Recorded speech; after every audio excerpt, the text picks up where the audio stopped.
Bienvenue à cette émission en direct du complexe sportif Belle de Brossard. Hello everyone in the chat. I see you're here for our very special guest who's sitting right next to me. We are live at the Bell Sports Complex in Brossard, and I am thrilled to have with me today the Vice President of Hockey Communications with the Montreal Canadiens, Chantal Machabée est avec nous. Chantal, allô, Safia? Ça va bien? Ça va bien. Allô tout le monde. Je suis contente d'être ici avec vous. Ben oui. C'est le fun. Je pense que j'espère que vous avez beaucoup de questions. Parce que c'est rare. Tu peux voir ça rentre? ici, là, ça... fantastique. Ça roule. C'est rare que j'ai l'honneur d'interagir avec vous, amateurs, fans du Canadien. Je le fais des fois sur Twitter. Quand j'ai le temps, parce que j'ai des horaires un peu chargés. Oui. Mais là, je trouve ça le fun, ça. Merci de m'inviter aujourd'hui. Oui, bien, on est très contente de t'avoir avec nous aujourd'hui. For those of you just tuning in, we are here with Chantal, and you guys should all drop a question in the chat because we have a prize to give away, a line change crew neck from Tricolor Sport. So please stay positive in the chat, drop your questions, and if it's asked, well, you're in the running to win a beautiful crew neck. Ils sont très, très beaux, ces crew necks-là. Absolument. On a un prix à donner dans le chat, donc pour tous ceux et celles qui sont ici avec nous, qui nous écoutent, soyez positifs, demandez vos questions à Chantal. Elle est ici pour ça. C'est l'heure pour poser vos questions. Donc, si vous posez une question et on la prend, on la demande à Chantal, bien, vous courez la chance de gagner un prix. C'est un Line Change Crew Neck, un Watté Line Change. Donc, restez avec nous pour les 30 prochaines minutes. Je vois déjà plein de questions qui rentrent. Mais je tiens à souligner, te souhaiter une journée internationale des femmes, une bonne journée internationale des femmes.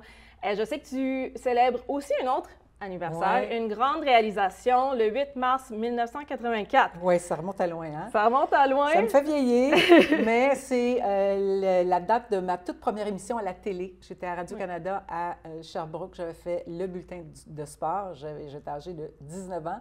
Et c'est cette journée-là, officiellement, que j'ai commencé ma carrière à la télé. J'avais commencé à faire des chroniques sur le hockey junior en octobre, à partir d'octobre 83. Mais le 8 mars 84, l'ami Gilles Péloquin à Sherbrooke, qui m'avait dit pourquoi tu viens pas visiter le studio de télévision? Parce que je faisais les chroniques à son émission. Il lui dit, parce que bon, tu fais tes chroniques au téléphone, parce que j'étais sur la route avec les voisins de Laval, j'étais statisticienne pour les voisins à ce moment-là. Et finalement, il me réservait une grande surprise, c'est que c'était pas pour une visite de studio. Il m'a dit, tu t'assois là les nouvelles du sport, et tu t'en vas en direct à la lecture du bulletin de sport. Puis j'ai eu la piqûre, je me suis dit, parce que je voulais être journaliste écrit, je voulais pas faire de télé ni de radio parce que j'étais beaucoup trop timide pour ça. Et là, je me suis dit, bien, peut-être que je devrais étudier en communication, puis... c'est ça, exactement. Mais c'est quand même fou que ta première expérience, tu ne le savais même pas que ça s'en venait. Tu pensais juste que c'était une visite bien simple, calme, dans un studio. Puis... C'est la preuve, soyez toujours prêts quand il arrive une occasion. Saisissez-la, mettez le pied dans la porte, parce qu'on ne sait jamais de quelle façon ça peut se développer. Puis le prendre humblement, sans de trop grandes attentes, en se disant, bien, je vais faire mon possible. Puis souvent, bien, c'est de cette façon-là qu'on réussit à faire son chemin. Bien, c'est un excellent conseil, mais justement, depuis un an, plus d'un an maintenant, tu es avec les Canadiens de Montréal. Comment tu trouves cette expérience-là jusqu'ici? J'adore ça. C'est très intense. S'il y a un mot pour décrire le travail, c'est intense. Tout est intense. Je dis à la blague avec mes collègues, j'ai dit, c'est comme si tout était sur les stéroïdes. C'est incroyable. Mais c'est tellement trippant parce que, bon, j'ai couvert le Canadien pendant très longtemps. Donc, couvrir l'équipe et faire partie de l'équipe, c'est deux choses complètement différentes. Ne serait-ce qu'au niveau des victoires et des défaites, où là, tout te rentre dedans. Donc, une victoire, c'est « yeah! » Puis une défaite, c'est « ah, ça fait mal! » Alors, quand tu es journaliste, tu sais, j'étais quand même contente quand le Canadien gagnait parce que ça rendait le travail plus facile avec les joueurs pour faire des entrevues. Les défaites, bien, je me disais, j'ai pas de contrôle, j'ai rien à voir là-dedans. Bon, j'ai pas de contrôle non plus sur les victoires et les défaites, on s'entend, mais on le prend beaucoup plus personnel, puis on est plus près des joueurs. Fait, donc, puis on apprend à connaître les joueurs, à les voir, tu sais, puis à les connaître comme hommes, comment ils sont leurs réactions. Donc, c'est à un autre niveau, tu sais. Donc, c'est le fun, j'adore ça. C'est beaucoup de travail, mais de travailler avec tous les joueurs, l'ambiance est tellement extraordinaire. Je vous le dis, là, cette équipe-là va aller loin. Donnez-nous un peu de temps, là. Mais l'ambiance est incroyable. Je déjeunais avec Cole Caulfield ce matin, Puis on riait, puis tu sais, Cole, là, il rentre d'une pièce, puis il allume la pièce, oui. là, tu sais. Fait que ça, c'est le fun. Tu sais, tout ça, Martin Saint-Louis, c'est un bonheur de travailler avec ce gars-là, c'est un passionné. Kat Hughes, Jeff Gorton, tout le monde, toi, toute l'équipe du web. Non, mais on est toujours ensemble. C'est vrai, c'est le fun. Tout le monde est là-dedans, tout le monde est passionné de hockey, passionné de cette équipe-là. Ouais. Alors, c'est vraiment, j'adore ça. Je ne regrette pas du tout d'avoir changé de carrière parce que c'est un changement de carrière. Ouais. Dans le même environnement, mais c'est quand même complètement d'autre chose. Et j'apprends beaucoup à tous les jours parce que, tu sais, je connaissais le fonctionnement d'une équipe de hockey, mais sans en connaître tous les détails, tous les rouages importants. Et fait que j'apprends beaucoup, j'apprends avec humilité parce que c'est pas facile. Heureusement, je ne suis pas toute seule là-dedans. Hein. Il y a beaucoup de gens qui parlent. Chantal Maccabé Communication, on est une équipe. Charles Saint-Nom-Courtois, qui est mon bras droit, qui est mon rock. Une chance que Charles est là. Il est merveilleux. Même chose pour Guillaume Ouimet, Timothée Gagnon. Ces trois gars-là là, font un travail exceptionnel. Ils travaillent très fort. Et mon Dieu, je suis tellement contente de les avoir avec moi parce qu'on ne réussirait pas, là. Je ne pourrais pas faire et je ne pourrais pas apprendre aussi rapidement sans ces trois gars-là. Je trouve ça dommage qu'on ne les mentionne pas assez souvent parce que, tu sais, c'est toujours moi qui est ciblé, alors que les louanges devraient aller à ces trois gars-là.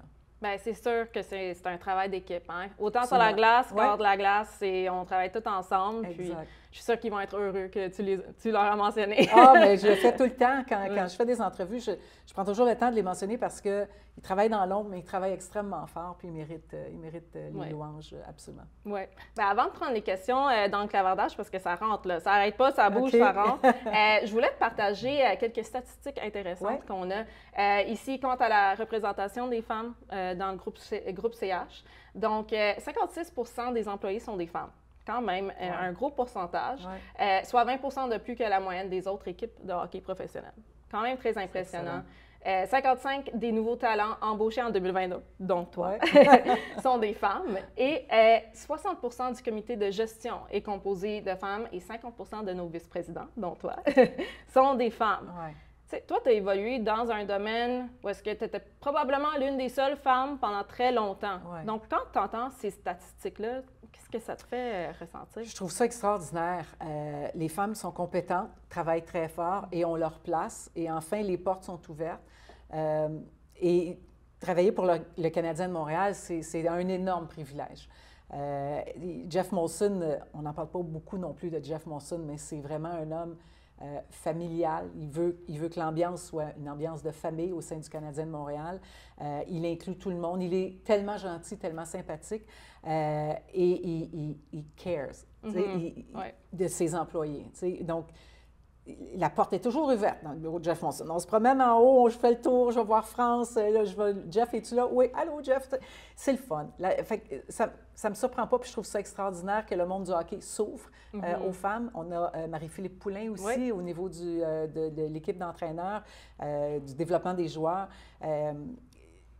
Tant mieux, tant mieux. On est rendu en 2023, donc c'est le fun. Comme il y a de plus en plus de femmes journalistes sportives également, ça a été dur.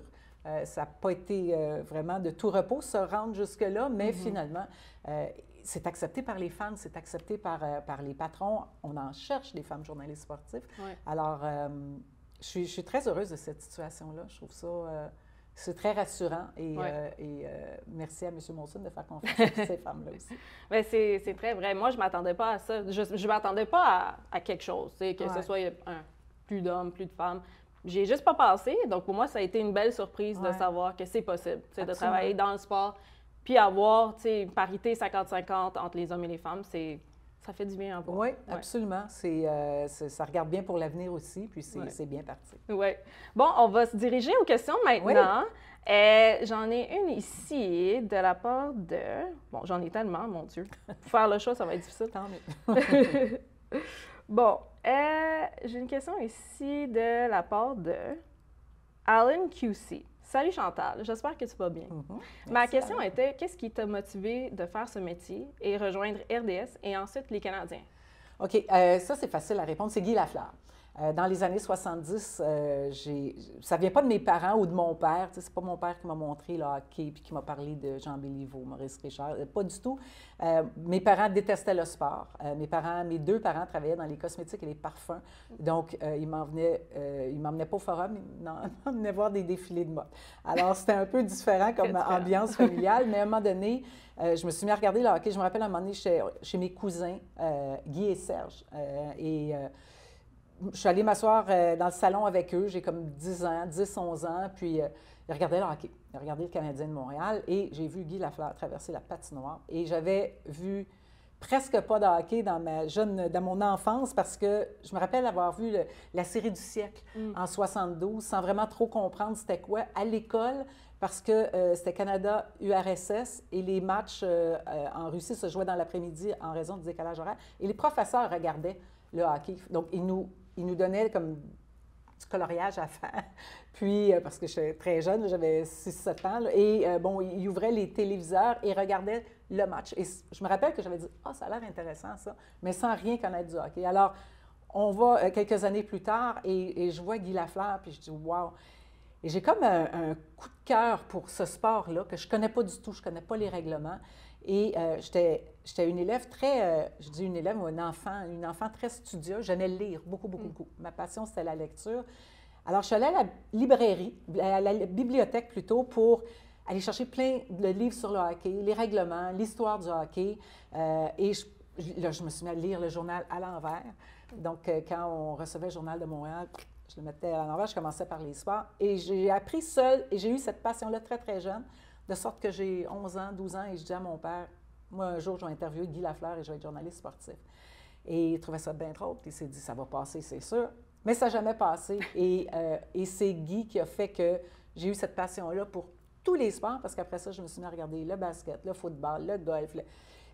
C'était pendant les Jeux olympiques aussi de Montréal, donc Nadia Comaneci et toutes ces légendes-là. Bon, Jack Nicklaus. Puis il y avait, tu sais, c'était vraiment une période très riche dans le sport. Les Canadiens qui gagnaient 4 Coupes Stanley consécutives. Bon, fait que je suis devenue passionnée, puis je me suis mis à regarder tout, mais aussi je voulais m'impliquer dans le sport. Puis ça, c'est important parce que j'avais déjà un plan à cet âge-là. Et fait que je me suis mis à écrire dans les tribunes libres du dimanche matin. Parce que le Journal de Montréal n'était pas 7 jours à l'époque. Et on publiait, malgré mon jeune âge, on publiait mes textes sur le Canadien. Alors ça me disait, OK, donc, ils ne savent pas mon âge, j'ai publié mes textes, donc peut-être que j'ai un talent là-dedans. Et je me suis mis à m'impliquer dans des ligues de hockey et des ligues de garage, on s'entend. J'étais annonceur, chronométreur, marqueur. Ensuite, je suis devenue statisticienne au Collégial 3 pour les Patriotes de Saint-Laurent. Ensuite, pour les Voisins de Laval, quand Mario Lemieux était là. Et je dis toujours que c'est Guy qui m'a donné la passion de travailler dans le milieu, mais c'est Mario Lemieux qui m'a fait entrer dans ce milieu-là parce que Mario brisait tous les records de la Ligue junior majeure du Québec cette année-là. Et c'est là que Gilles Péloquin, avec son émission hebdomadaire à Radio-Canada Sherbrooke, est venu me voir. Puis comme je faisais partie de l'équipe, donc je faisais tous les matchs des Voisins de Laval en même temps que mes études. Oui. Donc il dit, écoute, une fois par semaine, ça serait fun que tu aies une chronique junior. Fait que j'ai dit, oui, mais je voyage, je travaille pour 2 équipes de hockey. Fait qu'il dit, oh, mais tu le feras au téléphone. Fait qu'à chaque vendredi soir, j'avais ma chronique junior. Fait que je faisais, tu sais, ce que Mario Lemieux, la semaine de Mario et toutes les autres équipes dans un tour d'horizon de la soirée dans la Ligue junior majeure du Québec. Et c'est là que le 8 mars, ils m'ont invité. Et je n'ai jamais arrêté depuis ce temps-là. Donc, c'est le fun. Je ne pensais pas que ça durait si longtemps. Et ensuite, France-Margaret Bélanger et Jeff Monson m'ont appelé le 30 novembre 2021 et pour m'offrir le poste de vice-présidente de communication hockey. Puis je le précise parce que Paul Wilson, qui avait les fonctions avant, était vice-président communication. Alors, Paul Evenko faisait tout, là, toutes les communications de l'équipe. Et quand France m'a appelé, j'ai tout de suite dit à France, je n'ai pas les compétences de Paul. Paul Wilson, c'est un homme archi compétent dans tous les milieux, un gestionnaire de crise. Alors que moi, je suis une journaliste sportive. Je couvrais le hockey. Alors, j'ai dit, moi, France, je suis une fille de hockey. Je ne suis pas une fille de communication. Je suis vraiment, tu sais, fait qu'elle dit, justement, inquiète-toi pas. Tu vas travailler avec le hockey. Tu es seulement, tu sais, tu vas être concentré avec l'équipe dont tu vas t'occuper. Des joueurs, du directeur général, du coaching staff, du VP Opération Hockey. C'est vraiment ça. Tu vas être avec l'équipe à tous les jours. Tu t'occupes juste d'eux autres. Le reste, on a quelqu'un d'autre pour ça. Ça m'a soulagée. Et je suis là depuis le 5 janvier 2022. Wow, c'est tout un parcours quand même. Hein? Oui, je parle trop. Là, non, pas du tout. C'est une question, mais j'espère que ça a répondu je pense que c'est exactement ça qu'ils veulent entendre, mais tu as parlé de Mario Lemieux, un jeune Mario Lemieux. Moi, j'étais trop jeune pour le voir évoluer dans la Ligue nationale, mais c'était comment le voir y aller? Guy Lafleur a été à son époque le meilleur joueur de la planète. Il y a toujours un débat, Gretzky ou Lemieux. Moi, je suis équipe Lemieux. Je l'ai vu faire des choses sur la patinoire que j'ai pas vu personne d'autre faire. Et j'ai suivi par après la carrière professionnelle de Mario. Bon, parce que je travaillais à RDS et j'avais accès à tous les matchs des Pingouins. J'allais souvent, RDS m'envoyait souvent, tout ce qui concernait Mario, RDS m'envoyait à Pittsburgh pour couvrir les Pingouins et Mario Lemieux. Il était exceptionnel. Aujourd'hui, ce gars-là, je ne peux pas te dire combien, qu'il ferait 20 millions par année. Il était, grand, 6 pieds 4, 225 livres, extrêmement habile, très fort physiquement et plus rapide que les gens pensent. Parce qu'il était très grand, les gens disaient « Ah, il n'était pas si rapide. » Non, il avait quand même un bon coup de patin, une intelligence du jeu qui était phénoménale. Oui, Gretzky est extraordinaire, c'est sûr. J'ai vu jouer Gretzky souvent. Je travaillais à cette époque-là. Gretzky, très brillant dans sa façon de voir le jeu, c'était unique au monde. L'anticipation de Wayne Gretzky était ce qui le démarquait des autres. Mais au niveau du spectaculaire, pour acheter un billet pour aller voir un match de hockey, Mario était sensationnel. C'est encore à ce jour le meilleur joueur que j'ai vu dans toute ma carrière. Puis des fois, c'est drôle parce qu'il y a quelqu'un qui a mis, un journaliste de Pittsburgh qui a publié une vidéo sur Twitter la semaine passée où on voyait les plus beaux buts de la carrière de Mario. Et je pense que la vidéo faisait 10 minutes. Ça n'arrêtait pas. Et là, ça me remémorait des souvenirs. Je me disais, wow!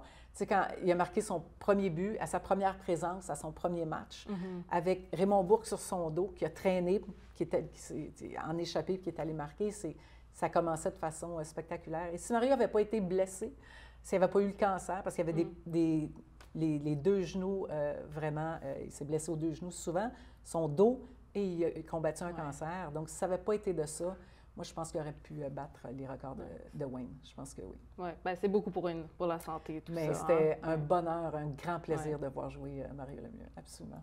J'ai une question ici de la part de Limelight 1029. It's an English question. Yep. So she's asking, if a woman is interested in joining this profession, what's one word of advice that you would give?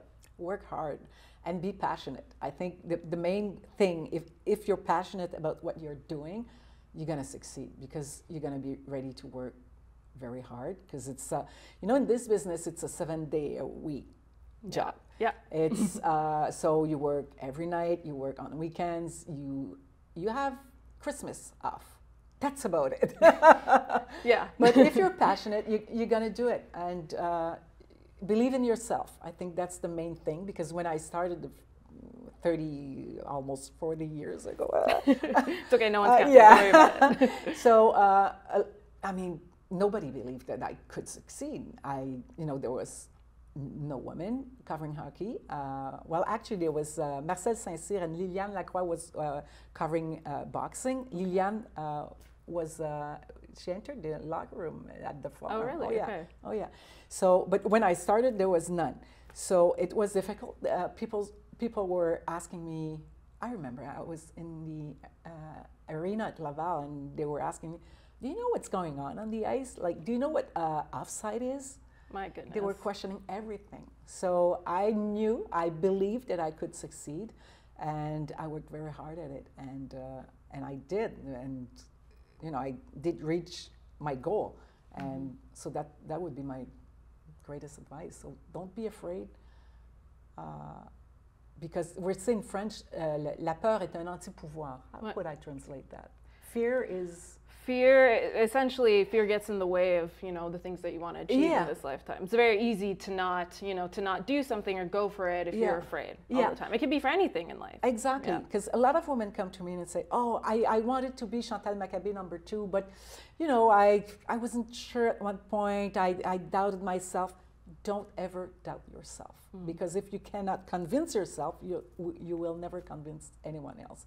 So believe in you and go for it. It's great advice. We're going to write that down, put it in a quote. We have a lot of comments in here. I mean, some of them are just comments, they're not questions. J'en ai une ici de Morna99. Tu es l'ambassadrice de beaucoup de femmes, tout domaine, plateforme confondu. Félicitations pour ce que tu as accompli. Merci, Est-ce que tu es comme femme et ton rire est très contagieux? Ça, c'est vrai. On était dans le bus à un moment donné en Californie. Je ne sais pas qu'est-ce qui t'a fait rire, là, mais tu riais pendant longtemps. Oui, je ne peux pas le mentionner, mais c'était très drôle. Bon, j'ai une couple de questions ici. J'en ai un de Mathieu MMTL. Hi, Chantal. Do you feel like you are a mother of the organization? Do you feel like you have that relationship a little bit with, some of the players? Yes, some of the players, yes, because, well, I have two sons, and they're 26, 27 now. So most of the guys on the team are younger than that. So I feel like their mom a bit. And sometimes I don't want to be, the kind of mom that, do this and don't forget that. Yeah, telling them what to do, bossing exactly. them around. Yeah. That's not my type. But sometimes I feel like when they get criticized, I take it personally, like if they were my sons. Mm-hmm. So in that matter, I remember I was with Cole in the locker room after a game, waiting for the media to come to him, and there's a reporter and Cole scored a wonderful goal. Mm-hmm. And the reporter comes to him, and I was there standing, and he said, you were pretty lucky tonight, weren't you? So Cole didn't have time to respond. I said, what? Are you kidding me? That was planned. That's Cole Caulfield you're talking to. He's the most talented player. And it was very funny, and the reporter started laughing. I said, oh my God, I'm so sorry. Okay, I'm going away. So it was really funny, and Cole was laughing about this, but and the reporter said, "Is not your son?" I said, "It feels like he's my son. I love the guy. I love him." So in that matter, yeah, maybe. And I'm old enough to be all their mother. I mean, my son is Josh Anderson's age, my oldest son. So there you go. I also think it's part of the job to be a little bit protective, right? Oh, well, yes. When you work for the organization, there's a certain angle you're taking that's much different than anybody who's covering the team. I mean, you know that when you were working in broadcast. It was a different relationship that you maintained. Totally, because like I said earlier, you get to know these guys better. You get to know their wives, their family, their mom. We had the mom's trip. Yeah. Oh, that was so much fun. They were great. Yeah. Oh my God, the moms. Hi, moms. I love them. We had so much fun. Yeah. And that's important, to get to know their family as well. So when when you're a reporter, most of the time, you see the players as stats, number of goals, the number they wear on their jersey, the fourth liner or third liner. It's always with numbers. Yeah.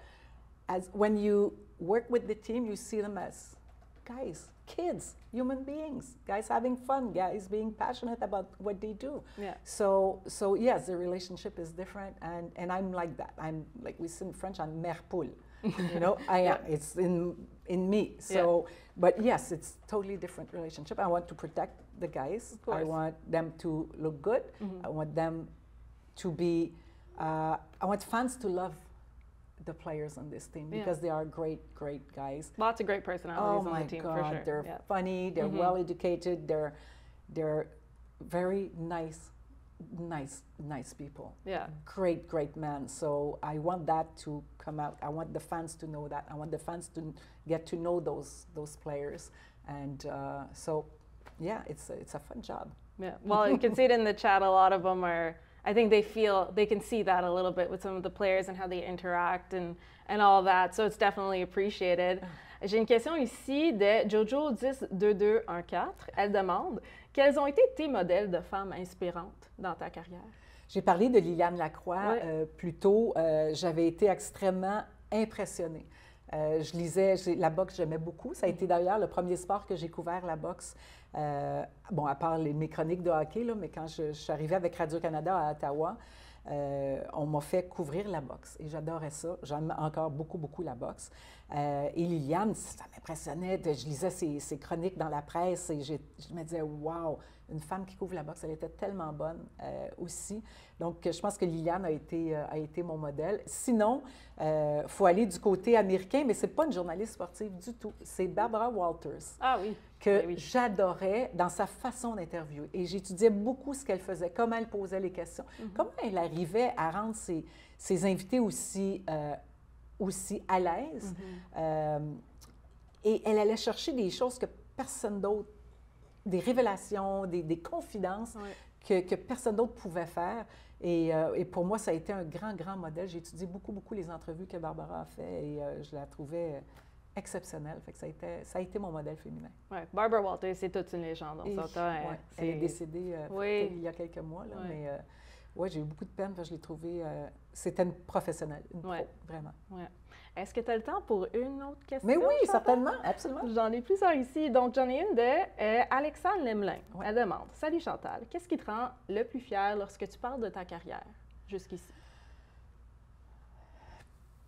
Hey, c'est une bonne question. Ouais.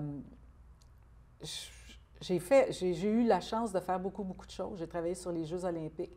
J'ai été chef d'antenne aux Jeux olympiques. J'ai couvert tous les sports. Le dernier match des Expos de Montréal, quand je pleure sur le monticule avec Claude Raymond, ça a été un moment exceptionnel. Mes 32 ans RDS, je ne pourrais jamais oublier ça. Je travaillais avec des gens merveilleux que j'adore, que j'aime encore, d'amour. Mes beat reporters, mes 12 ans sur le beat, ça a été tellement trippant.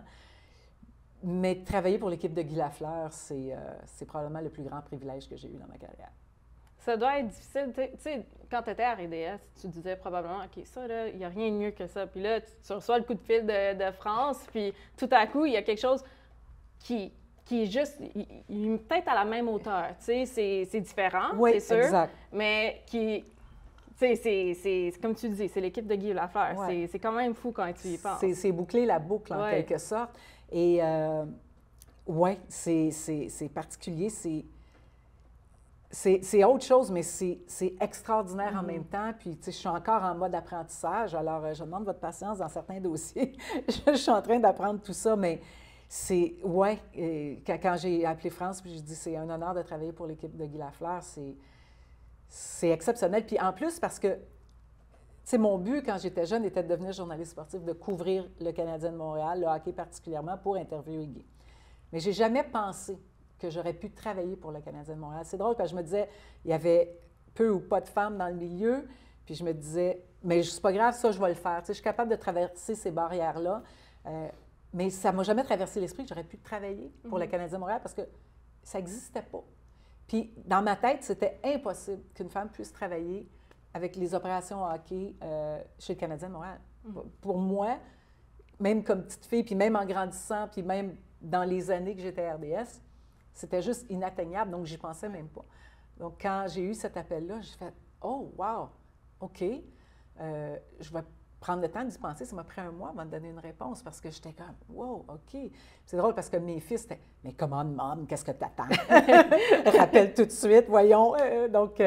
Et ça a rendu mes fils très fiers. Ils étaient très fiers que je sois à RDS aussi, là. J'ai une belle relation avec mes deux garçons. Mais que je travaille pour le Canadien, tu sais, mes fils sont très low profile, fait qu'ils n'écrivent pas sur les médias sociaux. Puis des fois, Hugo, mon plus jeune, va me défendre parce qu'il n'aime pas les critiques beaucoup. Mais ils sont très discrets, mes deux fils, là-dessus. Puis quand j'ai été nommée, les deux ont mis sur leur Facebook, ont étalé leur fierté. Et ça a fait pleurer mon cœur de maman. Donc, j'étais très émue de ça. Donc, c'est là que j'ai vu... OK, le niveau de fierté vient de monter d'un niveau, donc c'est le fun. Je suis très heureuse d'être ici.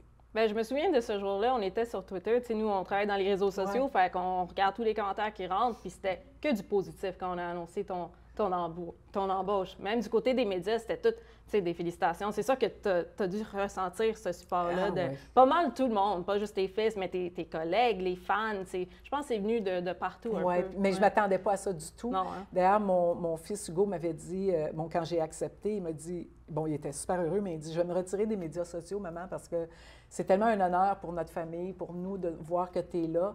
J'ai pas le goût de lire des commentaires méchants, parce que ça arrive des fois. Méchant et négatif. Il dit, tu sais, pour nous, là, pour notre noyau, là, nous, on est fiers de toi, puis il dit, on est tellement heureux. J'ai pas le goût que ça soit teinté par des commentaires désobligeants.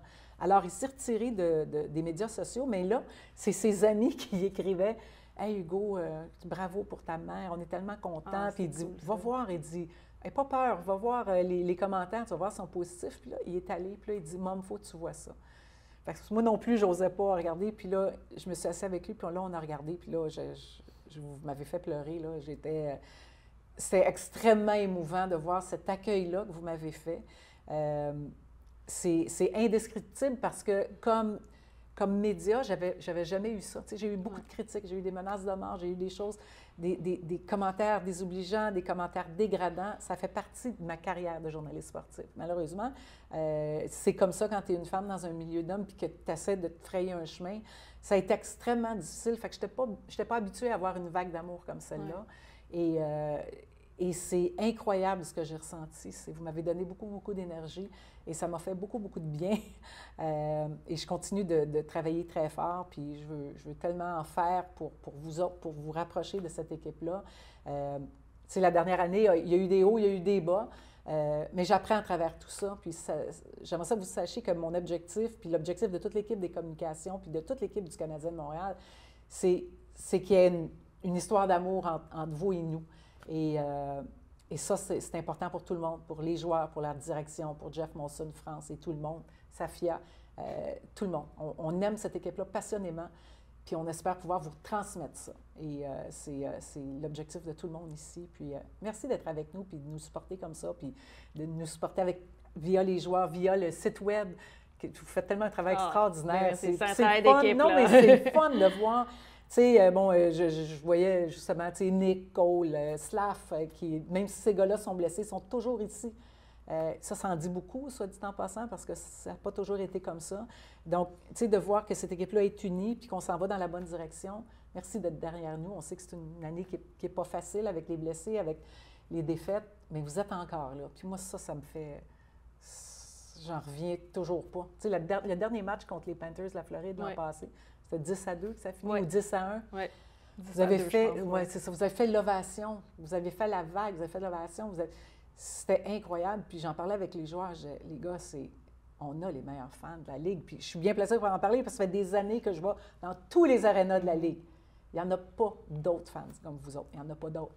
Et je pense que les joueurs le savent puis sont très privilégiés. Puis à chaque fois qu'il y a un nouveau qui arrive, on lui dit « Attache ta tuque parce que tu vas voir l'accueil, c'est exceptionnel. » Puis ils sont tous « Waouh, c'est incroyable! » Mais moi, je viens juste d'avoir des frissons là, pendant que tu parlais à propos de nos fans puis de l'ambiance. Puis tu as tellement raison. On a les meilleurs fans dans la Ligue. Oui. Puis je pense que c'est une bonne façon de terminer notre séance de questions et réponses. Mais avant qu'on y aille, on a notre gagnante de notre TrueNeck Line Change. Chantal, j'aimerais que tu l'annonces. C'est ça ici, oui, l'écran gros MSI, tu m'écris, j'ai pas besoin de porter mes lunettes. Alors, félicitations à Jojo 10-22-14. 10-22-14, ça c'est Guy Lafleur, c'est Cole Caulfield et Nick Suzuki. Alors, bravo Jojo, toutes mes félicitations. Bravo Jojo. Assure-toi que tes messages directs sont ouverts ou tes whispers, puis un membre des Canadiens va vous contacter sous peu pour avoir vos détails pour vous envoyer votre prix. Thank you so much for tuning in. Merci d'avoir été avec nous. Chantal, joyeuse journée internationale des femmes. Merci beaucoup. Puis... Merci. Ça ne s'est pas terminé, je m'en vais travailler. Oui, c'est ça. Ça ne termine jamais. Oui, la job continue tout le temps. Thank you all for tuning in. Merci beaucoup et à la prochaine. Bye tout le monde.